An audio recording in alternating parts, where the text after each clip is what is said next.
Hai, salam sejahtera. Saya Nurzana Zalina binti Zainal, E209542. Dalam video ini, saya akan mengulaskan tentang tanah runtuh. Tanah runtuh merupakan satu bencana geologi yang berlaku akibat pergerakan jisim tanah, batuan atau serpihan menuruni cerun di bawah pengaruh graviti. Kejadian ini melibatkan gelongsoran atau pergerakan tanah dari kedudukan asalnya yang tidak stabil dan lazimnya berlaku secara tiba-tiba. Fenomena ini disebabkan oleh faktor semula jadi dan aktiviti manusia. Antara faktor utama tanah runtuh ialah hujan lebat yang turun dengan intensiti tinggi dan berterusan. Air hujan yang banyak yang meresap masuk ke dalam tanah menyebabkan tanah menjadi tepu lalu mengurangkan kestabilan cerun. Akhirnya, lapisan tanah menjadi longgar dan mudah menuruni cerun. Dalam video ini, saya akan menerangkan tentang kitaran pengurusan bencana atau dikenali sebagai Disaster Risk Reduction (DRR). Kitaran yang pertama adalah langkah pencegahan, antaranya ialah menanam lebih banyak pokok supaya akar pokok dapat menyerap air hujan dan mengurangkan kadar akisan tanah. Selain itu, pihak berkuasa memperkasakan penguatkuasaan undang-undang berkaitan alam sekitar dan pembangunan dengan mengenakan tindakan tegas seperti denda atau pembatalan projek. Seterusnya, membina sistem saliran yang efektif seperti longkang dan parit untuk memastikan air hujan dialirkan dengan cepat dan selamat ke kawasan yang tidak membahayakan struktur tanah.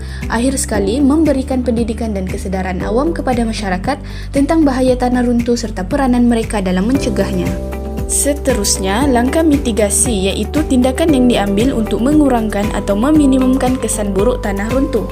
Langkah awal dalam mitigasi tanah runtuh ialah pemetaan kawasan berisiko tinggi untuk menilai struktur tanah, jenis batuan, corak hujan dan sejarah kejadian tanah runtuh.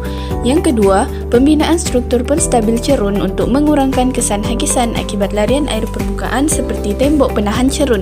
Dan yang seterusnya adalah sistem amaran awal yang boleh memberi notifikasi kepada penduduk sebelum kejadian berlaku. Selanjutnya, beralih kepada langkah kesiapsiagaan semasa kejadian tanah runtuh. Individu perlu dengar jika terdapat bunyi pelik yang sangat kuat yang menandakan tanah runtuh seperti golekan batuan dan tanah. Seterusnya, individu lari keluar dari rumah atau bangunan dan elakkan melalui kawasan runtuhan. Beri amaran kepada keluarga dan jiran untuk menyelamatkan diri kerana berkemungkinan mereka tidak menyedari kejadian tanah runtuh berlaku.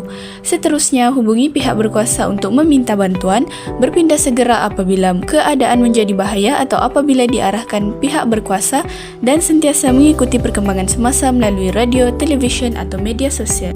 Kitaran yang seterusnya ialah respon terhadap tanah runtuh iaitu tindakan yang perlu dilakukan apabila berlakunya tanah runtuh.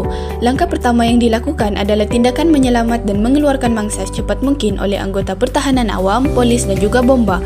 Pihak kerajaan juga perlu menyediakan pusat pemindahan sementara PPS untuk melindungi mangsa. Pihak berkuasa, NGO dan juga agensi bantuan boleh memberi bantuan makanan, pakaian dan ubat-ubatan serta kaunseling kepada mangsa agar dapat memenuhi keperluan harian mereka. Di samping itu, pihak berkuasa perlu menyampaikan maklumat yang tepat kepada orang awam dan media bagi mengelakkan penyebaran maklumat palsu atau panik. Kitaran yang terakhir adalah langkah pemulihan tanah runtuh dengan melakukan penilaian kerosakan dan risiko susulan untuk menentukan sama ada kawasan itu masih selamat untuk didiami atau perlu diisytiharkan zon larangan. Seterusnya, membersihkan runtuhan tanah dengan mengalihkan batu besar, pokok tumbang dan tanah menggunakan beko atau bulldozer dan membaiki atau membina semula struktur asas seperti jalan, pipe air dan talian elektrik.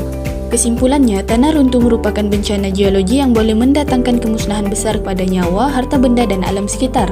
Oleh itu, pelbagai langkah pencegahan dan mitigasi perlu diambil untuk mengurangkan risiko berlakunya tanah runtuh.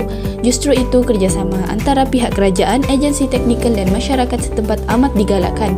Kesannya, bencana tanah runtuh dapat ditangani dengan lebih berkesan pada masa hadapan.